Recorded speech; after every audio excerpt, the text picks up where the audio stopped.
En communication et particulièrement en entrevue, il est très facile de tomber dans son propre piège. Et comment ça fonctionne? Lorsqu'on est appelé à prendre la parole en public, inconsciemment, nous sommes amenés à nous exprimer en disant « je sais faire ceci, je sais faire cela, j'ai déjà travaillé sur telle plateforme, je connais ceci ». Et rarement dans ce contexte-là, on se pose la question de savoir comment ces compétences-là peuvent aider ou contribuer à la croissance de l'entreprise à travers le poste par lequel on applique notre candidature. Cette question s'applique à tous les contextes, que vous soyez professionnel, un amateur en recherche d'emploi, un gestionnaire ou même un politicien. Votre objectif à tout moment sera toujours de savoir comment votre audience va percevoir votre message, qu'est-ce qu'ils attendent de vous et comment ça va leur être utile. C'est ce qu'ils vont se poser comme question et c'est à cette question que vous devez répondre lorsque vous prenez la parole en public, que ce soit en entrevue ou lorsque vous faites une présentation officielle. Ce message représentera pour eux une valeur ajoutée et c'est ça votre cible. C'est exactement ce que nous allons démystifier tout au long de cette vidéo, en voyant des trucs et des astuces qui vous permettront de vous démarquer efficacement, simplement parce qu'en entrevue, seul votre CV ne vous sauvera pas. Alors, dans ce contexte-là, ne soyez pas celui qui sait tout, mais plutôt soyez celui qui soit capable de transformer ses compétences en valeur ajoutée. Bonjour à tous, je suis Abel Pagbé, expert en communication, stratégie et leadership. Aujourd'hui, nous allons démystifier un piège commun que beaucoup de candidats rencontrent, non seulement en entrevue de travail, mais aussi lors de la prise de parole en public. Il s'agit ici de savoir comment traduire leurs compétences en valeur ajoutée pour leur audience ou pour l'entreprise pour laquelle ils se présentent. Imaginez-vous un instant assis dans une salle d'attente en compagnie d'autres candidats. Vous avez le cœur qui bat, vous avez tous les symptômes du stress et d'anxiété. Vous avez même du mal à respirer parce que vous êtes assis en face d'une porte derrière laquelle va se dérouler sous peu l'une des entrevues de travail les plus importantes de votre carrière. Pourtant, vous avez révisé vos comportements, vous avez révisé votre CV, vous connaissez votre parcours par cœur. Mais au fond de vous, il y a une question qui trotte dans votre tête. Est-ce que vous êtes vraiment prêt à vous démarquer? Est-ce que vous êtes prêt à faire la différence lors de cette rencontre? Le premier piège est de rester centré sur soi-même. Lorsqu'on est en présence d'un recruteur, la plupart des candidats parlent uniquement de leurs compétences et de ce qu'ils savent faire. Ils utilisent des phrases telles que « je sais utiliser Excel »,« je suis expert en gestion de projet » ou « je maîtrise telle plateforme ». Ils oublient que devant eux, le recruteur a déjà vu passer une multitude de candidats qui savent faire exactement la même chose qu'eux. Mais comment est-ce qu'ils vont se démarquer dans ce contexte-là?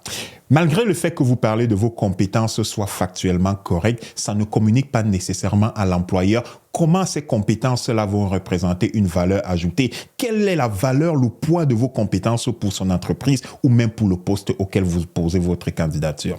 Tel que vous l'avez présenté, vos compétences sont centrées sur vous-même parce que vous vous dites, plus vous allez étaler votre savoir-faire, plus ça va être pertinent pour l'entreprise. Et c'est là où se trouve le piège dans lequel tombent la plupart des candidats. Pour éviter ce piège, comment ça fonctionne? La solution est simple. Reformulez vos compétences en termes de valeur ajoutée lorsque vous êtes en phase de préparation avant une entrevue. Par exemple, au lieu de dire « je suis expert en gestion de projet », vous pourrez par exemple dire « grâce à mon expérience en gestion de projet, j'ai mené des initiatives qui ont conduit à une réduction de temps de réalisation et qui ont amené à un gain de 20% permettant à l'entreprise de lancer de nouveaux projets sur le marché ». Vous réalisez de toute façon que les compétences que vous venez de présenter sont exactement les mêmes, mais puisque vous les avez mis dans un contexte concret, elles représentent une valeur ajoutée. Et en plus, vous démontrez comment est-ce que vous vous êtes servi de ces compétences-là dans un contexte professionnel. À ce moment-là, si l'entreprise est à la recherche d'améliorer son efficacité opérationnelle, vos compétences en gestion de projet seront alors adaptées et pertinentes en ce rôle-là pour démontrer vraiment quelle est la valeur ajoutée que l'entreprise aura en vous engageant. Vous pourrez alors vous démarquer des autres candidats. De cette façon, vous allez augmenter considérablement vos chances de vous démarquer lors des entrevues. Le deuxième piège est l'absence d'exemples concrets. Dans 75% des cas, le recruteur vous demandera déjà si vous avez utilisé ces compétences-là dans un contexte professionnel. Si oui, comment vous vous êtes servi? L'objectif de cette question est d'avoir des exemples concrets parce qu'en tant que candidat, nous avons tendance à décrire nos compétences de manière abstraite parce que nous ne savons pas comment est-ce que l'entreprise veut les appliquer. Pour éviter de tomber dans ce piège, il existe une autre solution très simple. Vous devez être proactif. Anticipez cette question et donnez des exemples concret et précis lorsque vous mentionnez chacune de vos compétences. Ça doit faire partie de votre phase de préparation. Vous identifiez vos compétences et vous essayez d'identifier les contextes dans lesquels vous les avez utilisées. Vous pourrez par exemple dire, dans mon précédent emploi, j'ai dirigé une équipe de projet qui a augmenté de 20% par année les rendements de son équipe par rapport à une nouvelle stratégie marketing que nous avons mise en place. Vous venez de démontrer encore là un exemple concret, professionnel dans lequel vous avez mis en application vos compétences. En ajoutant que cette vision est le moteur de votre carrière professionnelle que vous voulez développer dans ce nouveau rôle, vous démontrez que vous êtes professionnel et que vous ne faites pas que changer d'une entreprise à l'autre, mais en revanche, vous démontrez que vous êtes un professionnel avec un plan de carrière structuré. Le troisième piège est de ne pas anticiper les questions de l'employeur. De manière générale, être pris au dépourvu est l'une des situations les plus embarrassantes, d'autant plus en entrevue. Être pris au dépourvu par les questions de l'employeur sur la valeur ajoutée de vos compétences est l'une des choses que vous ne voudrez absolument pas vivre parce que c'est un piège dans lequel vous êtes en train de vous enfoncer. C'est la pire des choses qui puissent vous arriver, que vous soyez un orateur en pleine présentation ou un candidat en pleine entrevue de travail. Lorsque ça se passe mal, cette situation est suffisante pour démonter toute votre crédibilité simplement parce que vous avez été pris au dépourvu. Vous avez négligé les potentielles questions qui puissent vous être posées alors que de manière générale, il existe des questions standards qui sont posées et ce serait un piège de ne pas s'y préparer. Voici un exemple typique. Un employeur pourrait vous demander comment vos compétences peuvent-elles nous aider à atteindre nos objectifs? Sous l'effet de la surprise, un candidat mal préparé pourra se lancer dans une explication vague ou dans une présentation générique. Mais il existe une solution simple, c'est l'anticipation. Lorsque vous vous préparez pour une entrevue, vous savez qu'il y a des questions qui vont vous être posées et cette question-là est de nature générique. Elle est posée à tous les candidats et ce serait un piège de la négliger et de ne pas s'y préparer. Pendant votre présentation, vous savez déjà quelles sont les potentielles questions qui vont vous être posées. Alors, lorsque vous listez vos compétences, présentez chacune de ces compétences dans un cas d'application concret que vous avez eu à vivre dans votre passé ou dans les emplois antérieurs. Mentionnez les défis et les objectifs que vous avez atteints grâce à cette compétence-là. En entrevue, votre CV liste des événements dans votre parcours professionnel et votre récit connecte ces éléments-là pour en créer une histoire, l'histoire de votre candidature. Alors, dans ce contexte-là, exprimez-vous avec assurance et détermination. Votre objectif doit être de répondre à des questions spécifiques. Avant l'entretien, préparez des réponses détaillées pour des questions courantes qui vont vous être posées sur la valeur ajoutée de vos compétences. Utilisez des informations spécifiques à l'entreprise pour être beaucoup plus pertinent dans votre réponse. C'est pour ça que la phase de préparation est cruciale. Vous comprenez quel est le secteur de l'activité et quelles sont les attentes par rapport au rôle pour lequel vous posez votre candidature. De cette façon, lorsque vous mentionnez vos compétences, vous pourrez les présenter dans un contexte d'application qui correspond au contexte et aux besoins du rôle dans lequel vous êtes en train de poser votre candidature. Avec cet exemple que vous pourrez rajouter à votre réponse, cet exemple concret, vous donnez de la crédibilité à votre compétence avec un exemple factuel. Dans cette démarche, restez flexible et adaptez-vous aux informations que vous allez avoir durant votre entrevue parce que lorsque vous échangez avec votre recruteur, il vous donne des informations sur l'entreprise, pas de manière directe, mais à travers les conversations. C'est à vous d'être attentif et de capter ces informations-là pour pouvoir vous en servir pour argumenter et soutenir vos interventions. En agissant de cette façon, vous montrez que vous avez des compétences qui soient adaptées à l'entreprise. C'est ce que le recruteur attend de vous, mais il ne vous dira jamais directement. C'est à vous d'être attentif et être pertinent dans vos réponses. En adoptant cette stratégie, vous pourrez transformer vos compétences en arguments convaincants qui démontrent clairement votre valeur ajoutée pour l'entreprise et vous pourrez ainsi augmenter vos chances de succès en entrevue. Maintenant que nous avons identifié ces pièges, voyons maintenant comment les éviter efficacement.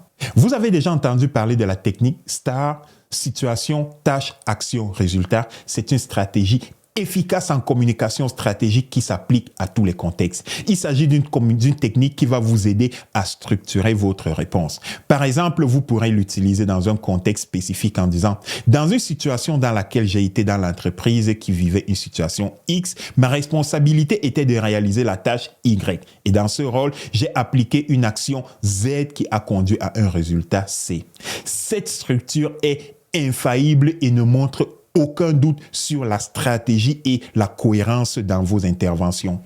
La deuxième stratégie pour éviter de tomber dans ces pièges-là est l'approche de proposition de valeur. Dans cette stratégie, vos compétences doivent suggérer un bénéfice pour l'employeur. Même si ça ne fait pas partie de ses attentes concrètes, vous devez lui suggérer un besoin par rapport à une compétence clé que vous avez. Vous pourrez par exemple utiliser cette méthode en disant à l'employeur, en tant que spécialiste en marketing digital, je peux augmenter votre visibilité en ligne et ainsi attirer beaucoup plus de clients potentiels dans le réseau. Lorsque vous voulez vous démarquer, marquez toujours une situation dans laquelle vous avez appliqué la compétence que vous venez de citer. Par exemple, dans un post précédent, j'ai occupé ou développé des compétences en marketing digital qui ont augmenté le trafic de 40% sur le site web de l'entreprise. De cette façon, vous démontrez encore de manière concrète et chiffrée comment est-ce que votre compétence a eu un gain pour l'entreprise ou dans le contexte où vous l'avez appliqué. Et les ventes en ligne de l'entreprise ont augmenté de 30% en 6 mois. C'est autant de petites flèches que vous pourrez y rajouter à votre présentation pour augmenter votre crédibilité. Le fait de présenter une proposition de valeur claire en la communiquant efficacement, vous allez être capable de démontrer non seulement que vous avez des compétences nécessaires pour l'entreprise, mais aussi que vous comprenez les besoins de votre rôle et que vous pouvez répondre de manière concrète pour atteindre les objectifs qui sont fixés et les attentes qu'on a envers vous. Ces stratégies vous permettront de vous démarquer en tant que candidat et d'augmenter vos chances de succès en entrevue. En résumé, vos compétences en communication vous aideront à transformer vos compétences en valeur ajoutée pour l'entreprise afin de vous démarquer lors des entrevues. N'oubliez pas qu'il s'agit non seulement de ce que vous savez faire, mais aussi de comment est-ce que ça peut aider l'entreprise à réussir dans sa démarche. En fin de compte, tout ne s'arrête pas après votre préparation. Préparez-vous également à répondre aux questions de l'employeur dans des situations concrètes que vous avez rencontrées parce qu'il ne va pas se limiter à ce que vous avez dit. Il veut comprendre comment est-ce que vous pourrez les mettre en application, toutes ces belles compétences que vous avez listées. Pensez toujours à démontrer comment vos compétences peuvent résoudre des problèmes concrets que l'entreprise vit parce que vous avez eu le temps de vous informer sur ces sujets-là avant votre présentation. C'est une stratégie de communication efficace. Alors, bonne chance dans vos prochaines entrevues. C'est tout pour aujourd'hui en espérant que vous avez trouvé ces informations utiles et que vous les mettrez en pratique. Si vous avez aimé cette vidéo, n'oubliez pas de vous abonner à cette chaîne et de cliquer sur la petite cloche de notification pour ne manquer aucune de nos prochaines vidéos sur des sujets tout aussi captivants. N'hésitez surtout pas à partager cette vidéo et nous poser vos questions dans les commentaires et nous y répondrons dans nos prochaines vidéos. Mon nom est Abel Pagbe. Soyez des leaders et des orateurs inspirants. Merci et à la prochaine.